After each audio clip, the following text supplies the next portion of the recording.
इस YouTube channel में आप सभी का स्वागत है। आज का हमारा टॉपिक है विज्ञान, कक्षा 8, अध्याय 5 और अध्याय का नाम है बलों को जाने। समतल भूमि की तुलना में पहाड़ी पर चढ़ते समय साइकिल चलाना अपेक्षाकृत अधिक कठिन क्यों लगता है? सूखी सतह की तुलना में गीली सतह पर फिसलना अधिक सरल क्यों होता है? जब हमारा झूला अपने दोलन के उच्चतम बिंदु पर पहुंचकर नीचे की ओर आने लगता है तो हमें हल्केपन या तैरने जैसी अनुभूति क्यों होती है? अपने प्रश्नों को साझा कीजिए। यहाँ पर ये प्रश्न दिए गए हैं और इन प्रश्नों पर हमें विचार करना चाहिए, आपस में जो है साझा करना चाहिए, इनके उत्तर जो है साझा करना चाहिए। इससे आगे है यहाँ पर सोनाली और रागिनी की गर्मी की छुट्टियाँ प्रारंभ हो गई हैं। यहाँ पर ये दो जिज्ञासु बालिकाएं हैं, सोनाली और रागिनी। इसमें कहता है भी इनकी गर्मी की छुट्टियां जो है प्रारंभ हो गई थी।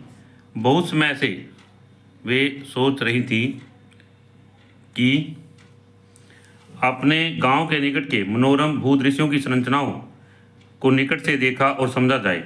अतः उन्होंने साइकिल से भ्रमण करने की योजना बनाई। अपनी अपनी साइकिल के पहियों में हवा भरने के पश्चात वे अपनी अन्वेषण यात्रा पर निकल पड़ी। तो इसमें यहाँ पर ये चित्र दिखाया गया है और इस चित्र में ये सोनाली और रागिनी दोनों बालिकाएं हैं और अपने अपने साइकिल पर जो है ये भ्रमण के लिए निकल पड़ी हैं। आगे इसमें है, उस दिन तीव्र गति से हवा चल रही थी। जैसे ही वे साइकिल चलाती हुई गांव से बाहर निकली वैसे ही एक तीव्र हवा का झोंका उनसे टकराया और रागिनी कहने लगी, अरे नहीं, हवा मुझे प्रबलता से पीछे की ओर धकेल रही है। सोनाली ने हंसते हुए उत्तर दिया, हम हवा की विपरीत दिशा में साइकिल चला रहे हैं। तेज चलने के लिए हमें अपनी साइकिल के पैडल और अधिक तेजी से घुमाने होंगे। तो इसमें क्या है भाई, ये दोनों जो है अपने गांव से बाहर आ गई हैं और साइकिल चला रही हैं। तो तीव्र झोंका जो उसी समय आता है और उनसे टकराता है, तो एक दूसरे से बातें करती हैं कि साइकिल जो है हमारी धीमी हो रही है क्योंकि हम साइकिल को हवा की विपरीत दिशा में चला रहे हैं। साइकिल चलाते चलाते वे पहाड़ी की चोटी तक जाने वाले लंबे रास्ते पर पहुंच गई। सड़क का कुछ भाग ऊबड़ खाबड़ था जहां पैडल मारने में उन्हें कठिनाई हो रही थी, जबकि कुछ अन्य भाग सपाट थे जहां साइकिल सरलता से चल पाती थी। जब वह दोनों चोटी पर पहुंची और अपने आसपास के मनोरम दृश्यों का आनंद ले रही थी, तभी उन्होंने एक गड़गड़ाहट की ध्वनि सुनी और दूर आकाश में चमकती हुई तड़ित देखी। तो क्या था भी, उन्होंने एक गड़गड़ाहट की ध्वनि जो है सुनी और जो उन्हें तड़ित जो है दिखाई दी। यद्यपि यह सब उनके मन भावन लग रहा था, यद्यपि यह सब उन्हें मन भावन यानी मन को भाने वाला, मन को अच्छा लगने वाला लग रहा था, फिर भी उन्होंने तुरंत वापस लौटने का निर्णय लिया। वापस लौटते समय जब वह भेड़ों के एक झुंड के समीप से निकल रही थी तो उन्होंने अपनी साइकिल की घंटियां बजाई और दिशा परिवर्तन हेतु साइकिल के हैंडल घुमाए। तो फिर उन्होंने क्या किया, उन्होंने अपनी साइकिल की घंटियां बजाई और दिशा बदलने के लिए साइकिल के जो हैंडल है उन्होंने घुमा दिए। जब वे पहाड़ी की ढलान से नीचे उतर रही थी तब उन्हें अनुभूति हुई कि यद्यपि वे पैडल नहीं मार रही थी फिर भी उनकी साइकिलें तीव्र गति से नीचे की ओर आ रही थी। तो उसमें क्या था, जब ढलान से नीचे आ रही थी तो वो साइकिल पे पैडल नहीं मार रही थी परंतु फिर भी साइकिल जो है तीव्र गति से नीचे की ओर आ रही थी। सोनाली चलाई, यह बहुत रोमांचक है। ऐसा लग रहा है कि कोई हमें नीचे की ओर खींच रहा है, यह क्या हो सकता है? तो वो आपस में बातें कर रही थी। तो सोनाली ने कहा कि यह बहुत रोमांचक है और मुझे ऐसा लग रहा है कोई हमें नीचे की तरफ जो है खींच रहा है, क्योंकि उन्होंने पैडल मारने बंद कर दिए थे और उनकी साइकिलें जो है तीव्र गति से नीचे की ओर आ रही थी। इससे आगे बल क्या है, आइए हम अभिकर्षण को खिंचाव कहते हैं और अपकर्षण को धक्का कहते हैं। अभिकर्षण एवं अपकर्षण का अनुभव करने का प्रयास करें। कहता है भाई, आइए हम अभिकर्षण और अपकर्षण का अनुभव करने का प्रयास करें। क्रियाकलाप 5.1 इसमें यहाँ पर है, गत्ते का एक बड़ा डिब्बा लीजिए। इस डिब्बे का स्थान परिवर्तित करने के लिए आप अपने मस्तिष्क में आने वाली सभी युक्तियों का प्रयोग कीजिए। तो हमने क्या करना है, गत्ते का बड़ा डिब्बा लेना है और इसका एक स्थान से दूसरे स्थान पर ले जाने के लिए जो हमारे मन के अंदर, दिल के अंदर जो है युक्तियाँ आती हैं मस्तिष्क में, तो उनका हमने प्रयोग करना है। जैसे ये डब्बा लिया हमने, इसको ये धकेल रहा है, इसको खींच रहे हैं और इसको ये उठा करके ले जा रहा है। तो यहाँ पर एक डिब्बे को विभिन्न विधियों का उपयोग करके विस्थापित करना, धक्का देकर या खींचकर या ऊपर उठाकर। तो 3 विधियां दिखाई गई है। एक है धक्का दे करके, दूसरी है खींच करके, तीसरी क्या है उठा करके। आगे इसमें है जितनी भी भिन्न भिन्न युक्तियां आप सोच सकते हैं वह सब अपनाकर इस डब्बे का स्थान परिवर्तित करने का प्रयास कीजिए। जो हम युक्तियां सोच सकते हैं जितनी भी, हमने सभी को अपना करके डिब्बे को एक स्थान से दूसरे स्थान पर ले जाने का प्रयास करना है या ले जाना है। तो इसमें आगे है यहाँ पर अतिरिक्त किसी अन्य युक्ति से डिब्बे का स्थान परिवर्तित किया है। डिब्बे का स्थान परिवर्तित करने के लिए आपने जितनी भी युक्तियों का प्रयोग किया है, आपने उन प्रत्येक डिब्बे को आकर्षित किया होगा या अभिकर्षित किया होगा। सामान्यतः किसी वस्तु पर लगाए गए अपकर्षण या अभिकर्षण को विज्ञान में बल कहा जाता है। तो इसमें जो भी हम कोई वस्तु है उस पर हम अपकर्षण है या अभिकर्षण, इन दोनों में से एक कोई भी है तो इसको हम बल कहते हैं। क्या कहते हैं? बल कहते हैं। इसे आगे है किसी वस्तु पर लगाया गया बल उस पर क्या प्रभाव डालता है। क्रियाकलाप 5.2 आइए विश्लेषण करें। ऐसी स्थितियों के विषय में विचार कीजिए जहां बल अपकर्षण बल या अभिकर्षण बल आरोपित होता है और उन्हें तालिका 5.1 में सूचीबद्ध कीजिए। प्रत्येक स्थिति का विश्लेषण कीजिए और बल के प्रभाव को तालिका 5.1 में लिखिए। हमने क्या करना है, प्रत्येक स्थिति का विश्लेषण करना है और बल के प्रभाव को तालिका 5.1 में लिखना है। कुछ स्थितियां और उनके प्रभाव आपके लिए पहले से ही तालिका में अंकित किए गए हैं। इससे आगे तालिका 5.1 विभिन्न क्रियाएं और उनके प्रभाव। तो यहाँ पर ये विभिन्न क्रियाएं दी गई हैं और उनके प्रभाव जो दिए गए हैं।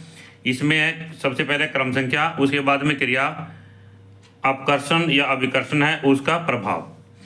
तो आपकी चलती साइकिल को रोकने के लिए आपके मित्र द्वारा इसे पीछे से पकड़ना, इसमें क्या है अभिकर्षण होता है और प्रभाव क्या है साइकिल का रुकना या इसकी चाल का कम होना।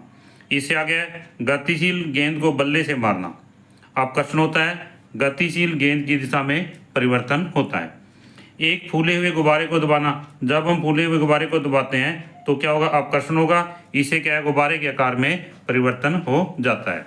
इससे आगे यहाँ पर है उपयुक्त उदाहरणों से आप क्या निष्कर्ष निकालते हैं। क्या कोई बल किसी गतिमान वस्तु को रोक सकता है।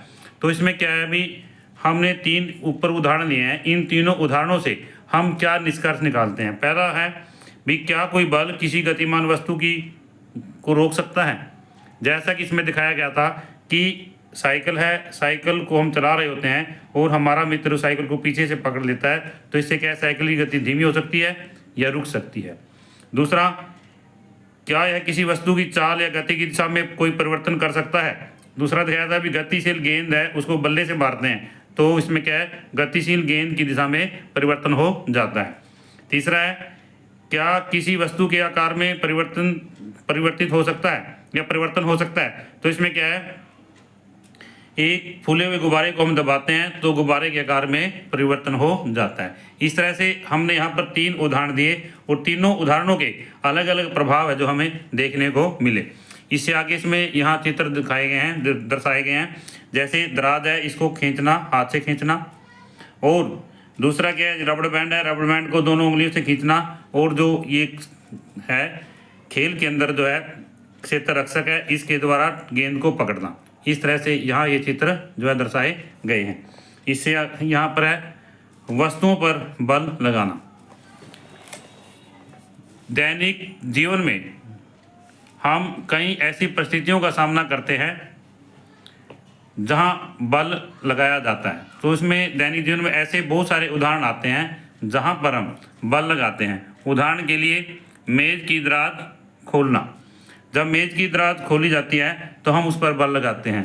रबड़ बैंड खींचना, क्षेत्र रक्षक द्वारा गेंद को रोकना, फुटबॉल को किक मारना, चलती साइकिल में ब्रेक लगाना, रोटी बेलना और बस का स्टीयरिंग हैंडल घुमाना, बल लगाने पर वस्तुओं पर क्या प्रभाव पड़ सकता है। इस तरह से ये दैनिक जीवन में बल लगाने से वस्तुओं की गति पर प्रभाव पड़ता है, या उनकी दिशा बदल जाती है, या उनके आकार में परिवर्तन हो सकता है। इस तरह से ये हम उदाहरण जो है दैनिक जीवन में देखते हैं। इससे आगे है, किसी वस्तु पर लगाया गया बल विराम अवस्था में रखी वस्तु को गति प्रदान कर सकता है। जब हम किसी वस्तु पर बल लगाते हैं और वस्तु विराम अवस्था में है तो वो क्या है, गति प्रदान कर सकता है, उसको गति अवस्था में ला सकता है। पहले से गतिमान वस्तु की चाल को परिवर्तित कर सकता है। यदि हम वस्तु पर बल चाल की दिशा में लगाते हैं तो इससे वस्तु की बल जो चाल है बढ़ सकती है, और यदि हम विपरीत दिशा में बल लगाएंगे तो वस्तु की चाल क्या होगी, कम होगी। गतिमान वस्तु की गति की दिशा जो है परिवर्तित हो सकती है, परिवर्तित कर सकता है, वस्तु के आकार में परिवर्तन ला सकता है। इनमें से कुछ या सभी प्रभाव जो है उत्पन्न कर सकता है। इससे आगे है, क्या इसका तात्पर्य यह है कि जब भी किसी वस्तु की चाल या दिशा उसके आकार में कोई परिवर्तन होता है तो उस पर वस्तु पर कोई बल जो है कार्य कर रहा है होता है। तो इसमें ये जिज्ञासु बालक है तो इसके मन के अंदर विचार आता है कि ये विचार करता है कि जब कोई वस्तु है, यदि उसकी चाल की बदल रही है या दिशा बदल रही है या उसके आकार में कोई परिवर्तन हो रहा है तो इसका अर्थ क्या है, उस वस्तु पर कोई बल जो कार्य कर रहा होता है। इससे आगे इसमें हाँ, इनमें से कोई भी प्रभाव बल लगाए बिना संभव नहीं हो सकता। तो इसमें जैसा कि यहाँ पर दर्शाया गया अभी ये प्रभाव है, तो ये जिज्ञासु बालिका कहती है ये कि इनमें से कोई भी प्रभाव जो है बल लगाए बिना संभव नहीं हो सकता। इससे आगे एक सोपान ऊपर, मान लीजिए कोई वस्तु विराम अवस्था में है, क्या इसका तात्पर्य यह है कि इस वस्तु पर कोई बल कार्य नहीं कर रहा है? जी नहीं, इसका तात्पर्य है कि वस्तु पर लगने वाले बल एक दूसरे को संतुलित कर रहे हैं। आप संतुलित बलों के विषय में उस कक्षाओं में अध्ययन करेंगे या पढ़ेंगे या सीखेंगे। तो इसमें यहाँ पर यह प्रश्न बन जाता है कि जब कोई विराम अवस्था में है, कोई वस्तु जो है विराम अवस्था में, तो क्या हम कह सकते हैं कि इस वस्तु पर कोई भी बल कार्य नहीं कर रहा है? तो हम क्या कहेंगे, वस्तु पर बल तो कार्य कर रहे हैं, भले ही वस्तु विराम अवस्था में, परंतु वस्तु पर लगने वाले बल एक दूसरे को संतुलित कर रहे हैं, इसलिए वस्तु जो है विराम अवस्था में हमें दिखाई देती है, विराम अवस्था में होती है। इस वीडियो में आज हम इतना ही अध्ययन करेंगे, शेष अध्याय हम इसे अगली वीडियो में पढ़ेंगे। आशा करता हूं कि इस वीडियो के माध्यम से आपको ये टॉपिक समझ आए होंगे, और यदि है वीडियो आपको अच्छी लगे तो आप इस वीडियो को लाइक करें, शेयर करें, कमेंट करें, और यदि आप इस चैनल पर नए तो आप इस चैनल को सब्सक्राइब करें ताकि इस तरह की वीडियो आपको मिलती रहे।